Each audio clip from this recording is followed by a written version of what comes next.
Hey internet, what's up? Your buddy Roo here with a new entry to my spooky diary. I actually figured out how to name this series. Hooray for me. If you followed the last video, you might know that we are playing, or I played, Silent Hill. The first Silent Hill game, and now I'm talking a little bit about it. Yeah, that's what I do now. It seems like you guys enjoy this concept, so I'm gonna keep on going. I would have done it anyway, since that's what I want to do now. But today, I want to take a look at the gameplay and the presentation of Silent Hill, how the game mechanic works, all that fun stuff. So, I'm not going to talk about the characters or the story in this video. I'm going to split it up into another video, since I actually recorded it before and ended up rambling on for 14 minutes. So, no, not 14 minutes. And I think that was a little bit too long for one video. So without further ado, let's jump right into the gameplay of Silent Hill. So what do you think of if I say the word third-person horror game? You maybe think about games like Resident Evil, System Shock 2, and maybe Silent Hill. Nowadays, there's a certain formula to third-person horror games, survival horror games. You have your main character. You have to fight off an onslaught of demons or monsters or zombies with little to no ammo and not much means to defend yourself. I do believe Resident Evil and Silent Hill started this whole, let's say, mechanic. At least they pioneered it and made it popular. And that's exactly what Silent Hill is, a third-person horror game. You control your main character, Harry, as I mentioned earlier. He pretty much moves like a tank, so you can imagine what I mean. Harry can only move forward and sideways, but you can only move to the left or the right if you stop walking, turn into the direction you want to go in and go there. He can dodge attacks by strafing left and right. He can jump back to dodge attacks. It feels a little bit better as it does in Resident Evil, but Resident Evil came out like 2 years prior to Silent Hill. Still feels a little bit clunky, but I do believe for the time being when the game came out, it was the right thing to do for Capcom, Konami, what the hell, to let Harry move around like this. As I said, you can fight off enemies in Silent Hill, or you have to some of the times. And to do that, you have a wide variety of weapons. You have your typical handgun. There's a funny story there how you get that, but I'm gonna talk about that in the next video. You have a shotgun, you got a hunting rifle. I do believe the hunting rifle is the best weapon in the game, at least if it comes to firepower. You have melee weapons like knives, pipes, axes, some sort of emergency hammer. And the speed of the weapon differs from weapon to weapon, and it's important to figure out which weapon to use on what type of enemy. There are more weapons in the game, but you only get them after playing through the game once. There is a chainsaw, there is a katana, awesome stuff. But I'm gonna touch on that topic later in the video. Now that you know what you can defend yourself with, how do you do it? Well, the combat in Silent Hill is pretty simple. If you use a gun, it's standing, aiming, shooting. If you have a melee weapon, it's standing and hitting the enemy. And the melee weapons actually have a light and heavy attack that you have to time. Again, you have to decide which attack to use, and I think that's pretty cool. One thing I really liked about Silent Hill is that enemies can be stunned, so they fall to the ground. They're not dead yet, so you can kick them. You can kick them in the head, you can kick them in the stomach. That's really cool. It's a nice little detail. There's also something like a radio in the game that warns you of enemies. It emits that static sound, you know, you have between channels, radio channels. It gives you a good idea to know when an enemy is really dead.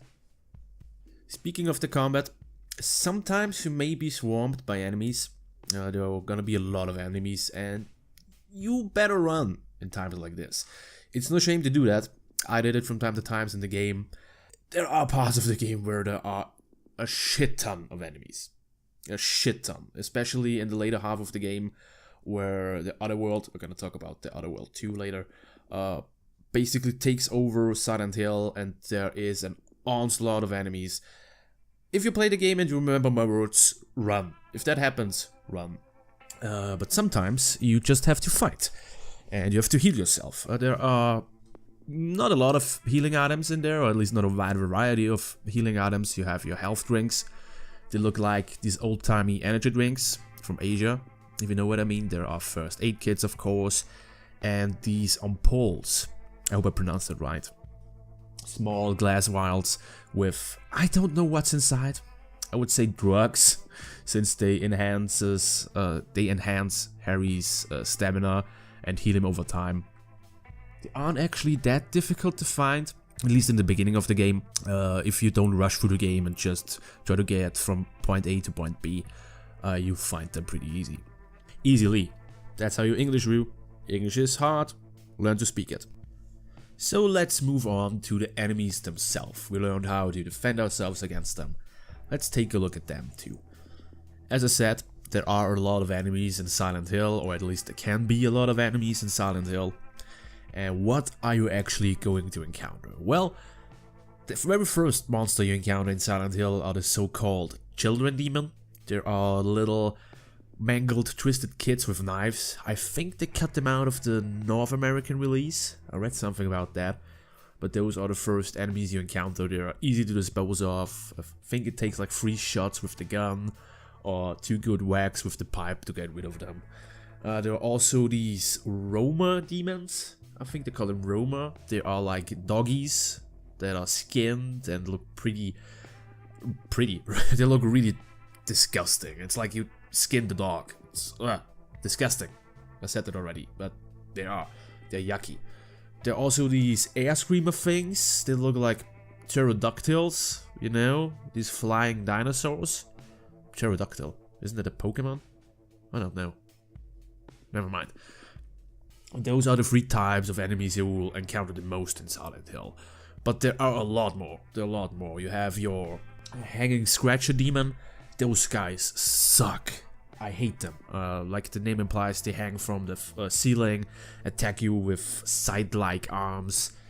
I hate those guys. Luckily, you only encounter them in the sewer areas. But I hate the sewers. Just as a side note, I hate the sewers. There are also giant cockroaches. There's an ape man monster. There is that mumbler demon. You encountered them at the beginning of the game if you play the North American release. Those are the little childlike demons without heads and claws. They are really That's a great description. That's an awesome description. But those are the supernatural monsters. You encounter them in Silent Hill, you encounter them in the other world most of the time. But there's one type of enemy that got to me more, that I think is way more creepier than those supernatural monsters. If I play a horror game, I try to get into the world, get into the game world. And if I see something like a monster or a zombie or a ghost, I still know it's not real. Well, of course it's not real, it's a horror game, it's a game. It's a work of fiction, but I still try to get into the mindset of the main character. If there's like a human monster, or a human that is possessed, like in Silent Hill, there are possessed nurses and doctors, I think that's way more scarier, way more spookier, because humans are fucked up. Humans can be fucked up. There are psychos out there, there are people that kill each other for fun. It's something that's way more realistic than a flying dinosaur monster. And I like them way more as the monsters. Not that the monsters are bad, but I like those guys more. Like I said in my earlier video, Pyramid Head isn't in this game. So if you want to play the game to see Pyramid Head, tough luck. You have to play another one. I don't know where his first appearance is. I think it's in Silent Hill 2. So I guess we're gonna talk about him in the next game. Yeah. Speaking of the enemies, of course there are bosses in Silent Hill, and they have an interesting design. You have like a giant lizard thing. I do believe the proper name is Split Head Lizard. As the name implies, he can split his head open and use it to eat you. Yeah, I know how weird that sounds. And for players that are not familiar with the Silent Hill games, this enemy or boss can be really difficult, since you don't know how to hurt it. There's actually a little book in the game, in the school, where you read about a fairy tale of a knight that kills a giant dragon, and does so by shooting an arrow into the monster's mouth, into the dragon's mouth to kill it. That's the same strategy you have to use to kill the split head lizard. It's a really nice building up on clues in the game to defeat the bosses. There's also like a big lava monster that turns into a moth. I didn't like that one too much. And there's a really awesome fight in the amusement park area. I don't want to talk about it now since it would spoil the game a little bit. But I really enjoyed that fight. It's really cool.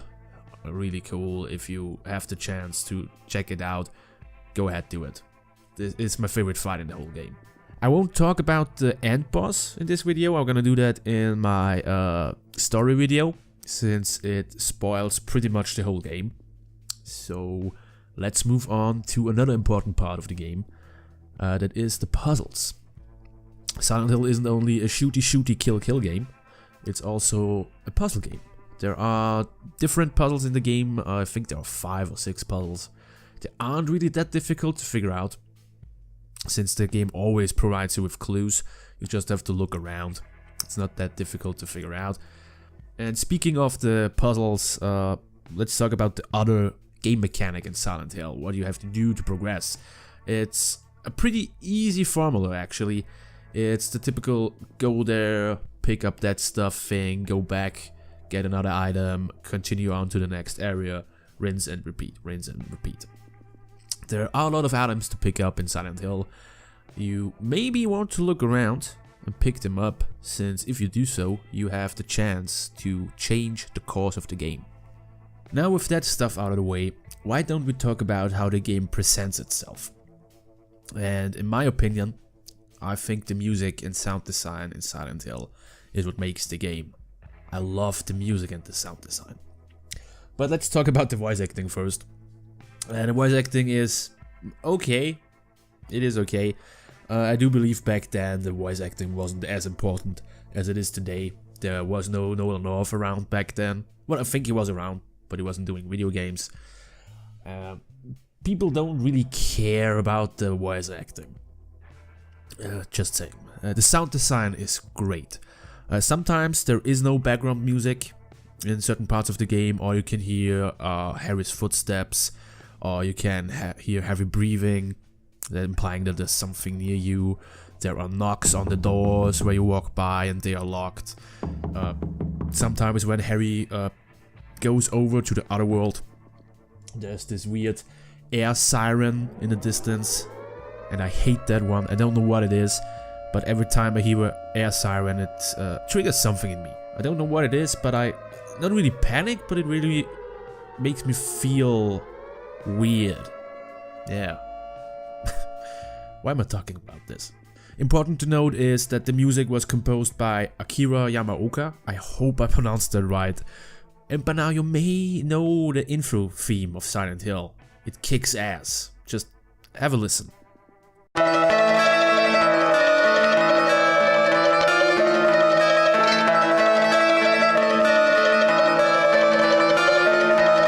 Yeah, I know, right? It's amazing. I love that song. I love that song. There's nothing else to say about the music, except I think it's great. So let's talk about maybe the most important part regarding the gameplay, the looks and actual presentation of the game. You get a good sense of the game by watching the intro. The cutscenes still look pretty good, I have to say. There are games out there that look way worse. I'm just looking at Deadly Premonition there. And a fun side note, you can actually see the very last cutscene of the game in the intro. I don't know why they put that in there. The in-game graphics are fine by today's standards, I want to say. Yes, it's a little bit blocky, a little polygony, if you know what I mean. The textures aren't in HD like you use today. Of course not. The game is almost 20 years old. Back then they didn't have the capacities to do it. But back in 1999, I think this game already looked great. Just think about games like System Shock 2 that looked not as good. I'm not saying that it looks bad, but it didn't look as good as Silent Hill. And I think Konami always has been a little bit ahead of the times if it came to graphic and cutscene design. And now on to the most important part, the game world and the atmosphere. Most of the time when you run around in Silent Hill, there's fog everywhere, it is snowing out of season. And I do believe they used the fog to make it easier to render the surrounding areas, you know. If there's only fog and you can see a few houses or the walls right next to you, makes it easier for the console to render the world. I think that's why they did it. But it works. It works. It adds to the spook factor. The bigger levels themselves, you go in, have a lot of detail. I'm not going to list them all now because they are details. If you look out for them, you see them and think, hey, that's pretty good. But there are some things I want to point out since they caught my attention when I was playing. For example, there's a part where Harry encounters a doghouse without a dog, and he's asking himself, why is there a doghouse? There's no dog around. And later on in the game, you find a basketball court where someone played basketball with a dog's head. That's pretty fucked up. Didn't know that that was a thing. There is a part where you have to ride an elevator, and there are only 3 floors to explore, and suddenly there's a 4th floor. Don't know if you know, I'm gonna explain it. In the Japanese culture, or in the Japanese language, the word for 4 sounds pretty similar to the word for death, so it's an unlucky number. It's a little detail that made me really appreciate the game. They also incorporate a lot of references, I want to say. There's a road called, or a street called Bachman Road. I hope that's a reference to Stephen King, since one of his pen names was Peter Bachman. There's a motel owned by a guy named Norman. You know, all these funny little bits that you appreciate. At least I did.